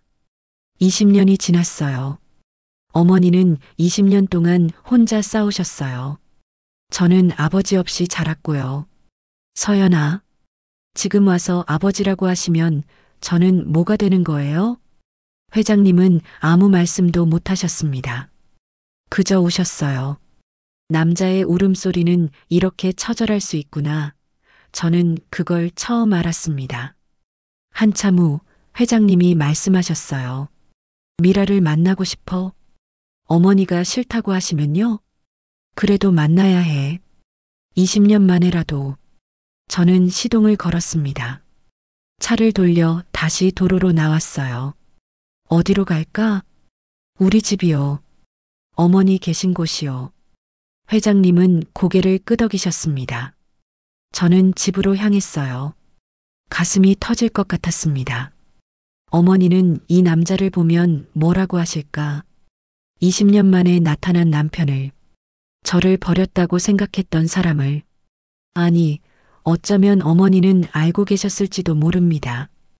회장님이 정말 몰랐다는 걸. 하지만 만날 수 없었던 거죠. 만나면 위험해지니까. 30분쯤 달렸을까요? 우리 동네에 도착했습니다. 낡은 빌라 앞에 차를 세웠어요. 여기야. 회장님은 빌라를 올려다보셨습니다. 낡고 오래된 건물이었어요. 재벌 회장이 살던 곳과는 너무 달랐죠. 20년 동안 여기서 살았구나. 네. 회장님이 차에서 내리셨습니다. 저도 내렸어요. 우리는 계단을 올라갔습니다. 3층이었어요. 문 앞에 섰습니다. 저는 초인종을 눌렀어요. 안에서 발소리가 들렸습니다. 어머니였어요. 문이 열렸습니다. 서연아, 왔구나. 어머니가 미소 지으시다가 제 뒤에 선 사람을 보셨습니다. 미소가 굳었어요. 얼굴에서 핏기가 싹 빠졌습니다. 미라. 회장님이 떨리는 목소리로 말씀하셨습니다. 어머니는 그 자리에 멈춰 섰어요. 숨소리만 거칠게 들렸습니다. 20년 만에 재회였습니다. 문 앞에서의 재회 이후 집안은 침묵으로 가득했습니다. 어머니는 거실 소파에 앉아 계셨고 회장님은 그 맞은편에 앉아 계셨어요. 저는 부엌에서 물을 따라 나왔습니다. 드세요. 어머니는 물을 받으셨지만 마시지 않으셨어요. 그냥 손에 든 채로 계셨습니다. 회장님도 마찬가지였어요. 두 분 모두 말씀이 없으셨습니다. 저는 어머니 옆에 앉았습니다. 어머니 손을 잡았어요. 차가웠습니다. 어머니, 괜찮으세요? 응, 괜찮아. 하지만 괜찮아 보이지 않았어요. 어머니는 회장님을 보지 못하셨습니다. 고개를 돌리고 계셨어요. 한참 후 회장님이 입을 여셨습니다. 미라야. 어머니가 몸을 떨었습니다. 20년 만이야. 알아요. 어머니 목소리는 작았습니다. 그동안 어떻게 지냈어? 보시는 대로요. 어머니는 여전히 회장님을 보지 않으셨어요. 저는 가슴이 아팠습니다. 미라야, 나는 정말 몰랐어. 내가 살아있는 줄. 알아요. 그럼 왜 연락하지 않았어? 왜 숨어 살았어? 어머니가 드디어 회장님을 보셨습니다. 눈에 눈물이 가득했어요. 연락하면 어떻게 돼요? 당신 아버지가 가만히 있을 것 같아요? 아버지는 돌아가셨어. 작년에. 어머니가 놀란 표정을 지으셨습니다. 몰랐어요. 나도 최근에야 알았어. 아버지 쪽 사람들이 내 사망 기록을 조작했다는 걸. 아버지가 돌아가시고 나서 그 사람들이 증거를 없애려다가 오히려 흔적이 드러났어. 어머니는 고개를 끄덕이셨어요. 그 사람들이 나를 찾아왔어요. 2005년 3월에 서연이를 데리고 떠나지 않으면 해치겠다고 했죠. 제 가슴이 철렁했습니다. 그래서 떠나셨어요? 그럴 수밖에 없었어. 너를 지켜야 했으니까. 어머니가 저를 보셨어요. 눈물이 흘러내렸습니다. 미안해, 서연아. 내가 아버지 없이 자라게 해서. 저는 어머니를 꽉 안았습니다. 어머니도 저를 안으셨어요. 우리는 한참을 그렇게 있었습니다. 회장님이 조용히 말씀하셨어요. 이제 괜찮아. 내가 지킬게. 너희 둘 다. 그날 밤 회장님은 집으로 돌아가셨습니다. 하지만 다음 날부터 일이 벌어지기 시작했어요. 화요일 아침 저는 회사에 출근했습니다. 성운 전무는 이미 해고됐지만 뭔가 찝찝한 기분이 들었어요. 너무 쉽게 끝난 것 같았거든요. 오전 10시쯤 은하 실장님이 저를 부르셨습니다. 서연 씨, 보안팀에서 이상한 걸 발견했대요. 뭔데요? 성운 전무 혼자 한 게 아닐 수도 있대요. 저는 실장님을 따라 보안팀으로 갔습니다. 도경 책임자가 모니터 앞에 앉아 계셨어요. 서연 씨, 이것 좀 봐요. 화면에는 여러 장의 문서 사진이 떠 있었습니다. 계약서, 보고서, 회의록들이었어요. 이 서류들 전부 스티커가 붙어 있죠? 네, 제가 붙인 거예요. 그런데 이상한 게 있어요. 도경 책임자가 화면을 확대했습니다. 스티커 위치를 보여주셨어요. 이 서류들은 스티커 위치가 반대예요. 저는 자세히 봤습니다. 빨간 스티커가 왼쪽에 붙어 있었어요. 제 규칙으로는 왼쪽은 운영팀인데 이건 법무팀 서류였습니다. 이거 제가 붙인 게 아니에요. 맞아요. 누군가 서연 씨 방식을 흉내냈는데 위치 규칙을 거꾸로 이해한 거예요. 저는 다른 사진들을 봤습니다. 노란 스티커가 오른쪽에, 파란 스티커가 위쪽에. 전부 반대였어요. 이게 언제 찍힌 거예요? 지난 한 달간이에요. 성운 전무가 조작하기 전부터 이미 있었어요. 제 머릿속이 복잡해졌습니다. 그럼 성운 전무 말고 또 누가 있다는 거예요? 그렇죠. 그것도 회사 내부 사람이에요. 서연 씨 스티커 시스템을 알고 있는 사람. 저는 가슴이 두근거렸습니다. 누구죠? 도경 책임자가 다른 파일을 열었습니다. CCTV 화면이었어요. 이 사람이에요. 화면 속에는 한 남자가 서류를 들고 가는 모습이 찍혀 있었습니다. 60대쯤 되어 보였어요.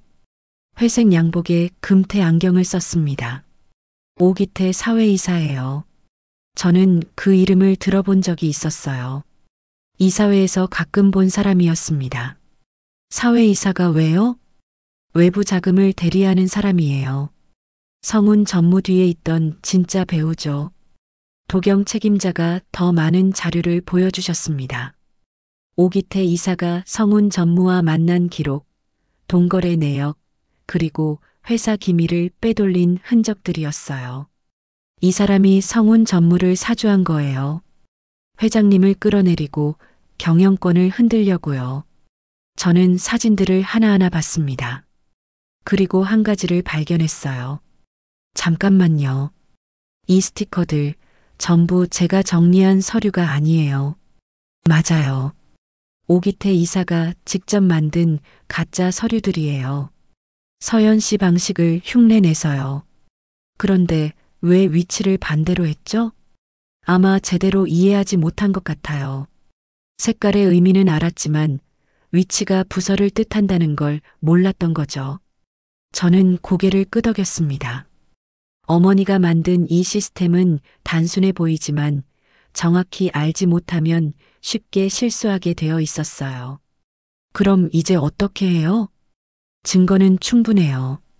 회장님께 보고하고 법적 조치를 취해야죠. 저는 은하 실장님과 함께 회장실로 갔습니다. 회장님께 모든 걸 보고했어요. 회장님은 자료를 보시더니 한숨을 쉬셨습니다. 오기태였구나. 아셨어요? 의심은 했어. 하지만 증거가 없었지.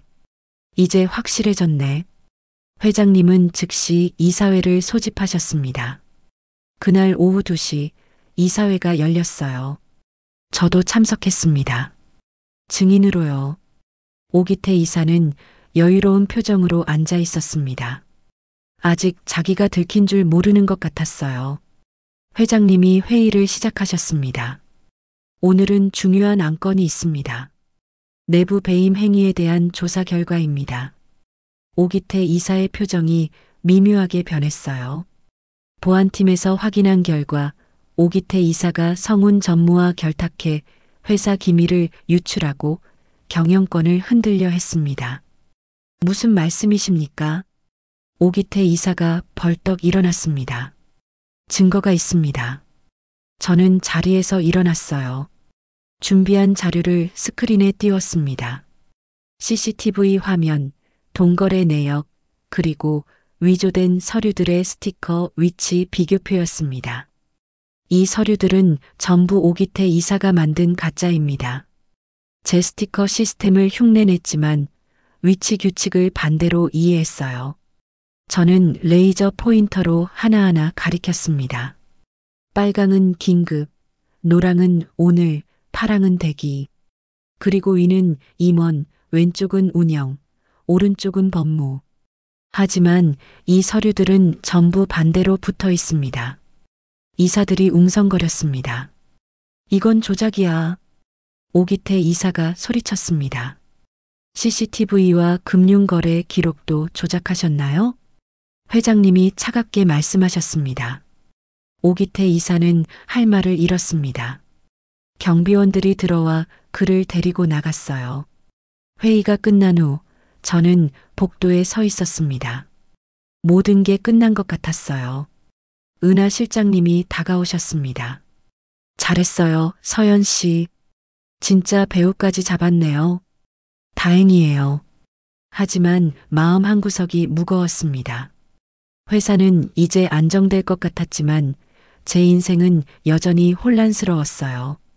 저는 윤서연인가 아니면 강서연인가, 어머니의 딸인가, 회장님의 딸인가. 답은 아직 몰랐습니다. 2주일이 지났습니다.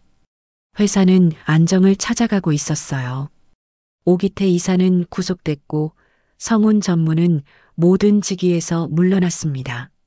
저는 정식으로 전속 비서로 임명됐어요. 금요일 오후 5시 저는 인사팀에서 발령장을 받았습니다. 한성그룹 회장 전속 비서 윤서연. 제 이름이 박힌 명함도 새로 나왔어요. 손에 쥔이 묵직했습니다. 비서실로 돌아왔을 때 은하 실장님이 축하해 주셨어요. 서연 씨, 정말 축하해요. 이제 우리 팀 정식 멤버네요. 감사합니다. 하지만 마음 한구석이 무거웠습니다. 명함에 적힌 윤서연이라는 이름. 이게 정말 제 이름일까요? 퇴근하고 집에 돌아왔습니다. 어머니는 부엌에서 저녁을 준비하고 계셨어요. 예전과 똑같은 모습이었습니다. 왔구나. 손 씻고 밥 먹어. 네.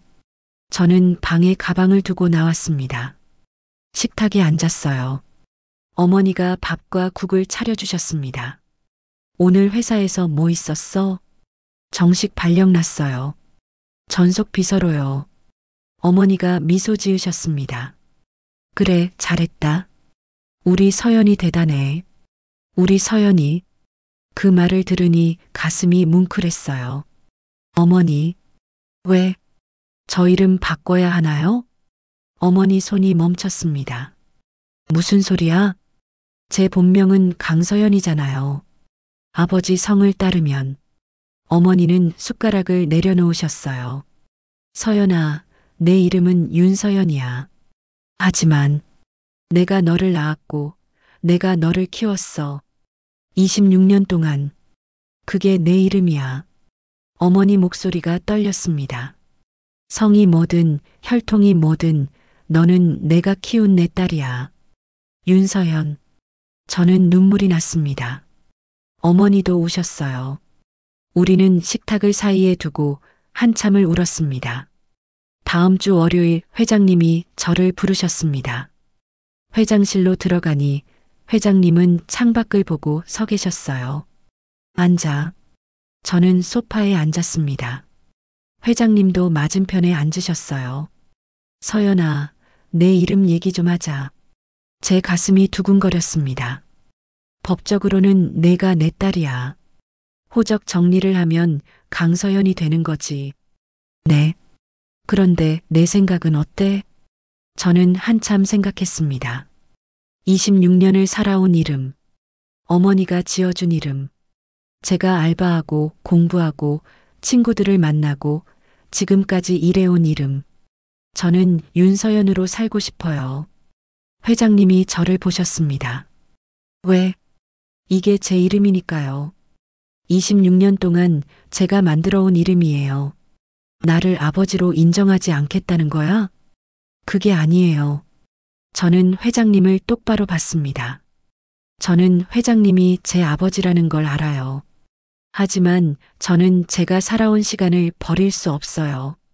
어머니 혼자 저를 키우신 그 시간을요. 회장님은 한참 동안 아무 말씀도 하지 않으셨어요.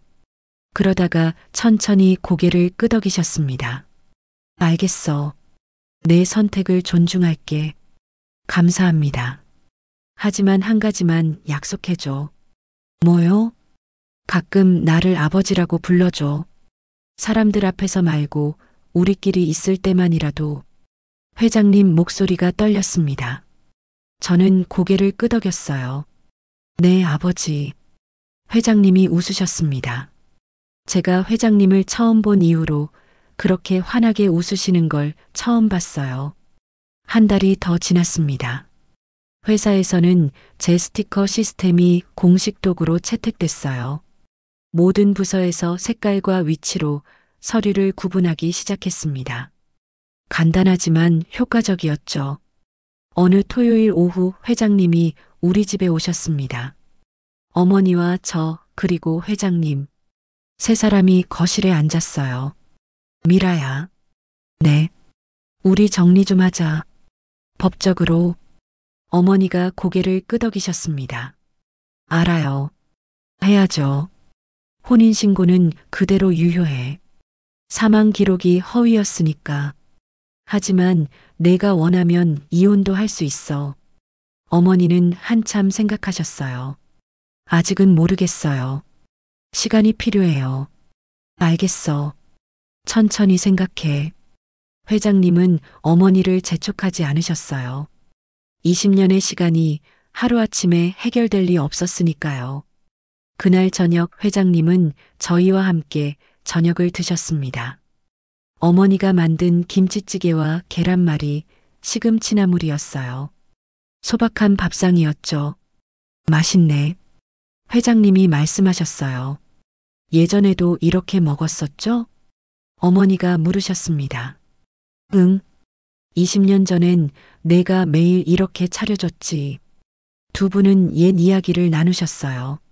저는 옆에서 듣기만 했습니다. 제가 태어나기 전 제가 아기였을 때의 이야기들이었어요. 밥을 다 먹고 회장님이 일어나셨습니다. 이제 갈게. 조심히 가세요. 저는 회장님을 현관까지 배웅했어요. 회장님은 신발을 신으시다가 저를 보셨습니다. 서연아. 네. 고마워. 윤서연이라는 이름을 지켜줘서. 무슨 말씀이세요? 그게 내 어머니가 너한테 준 첫 번째 선물이잖아. 그걸 지키는 게 맞아. 회장님은 제 머리를 쓰다듬으셨어요. 그리고 조용히 나가셨습니다. 다음 주 금요일 회사에서 작은 파티가 열렸습니다. 저의 정식 임명을 축하하는 자리였어요. 비서실 식구들이 모두 모였습니다. 은하 실장님이 건배를 제안하셨어요. 윤서연 비서를 위하여. 건배. 모두가 잔을 들었습니다. 저도 웃으며 잔을 들었어요.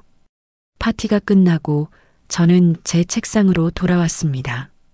책상 위에는 새로운 서류들이 쌓여 있었어요. 저는 주머니에서 스티커를 꺼냈습니다. 빨간색, 노란색, 파란색.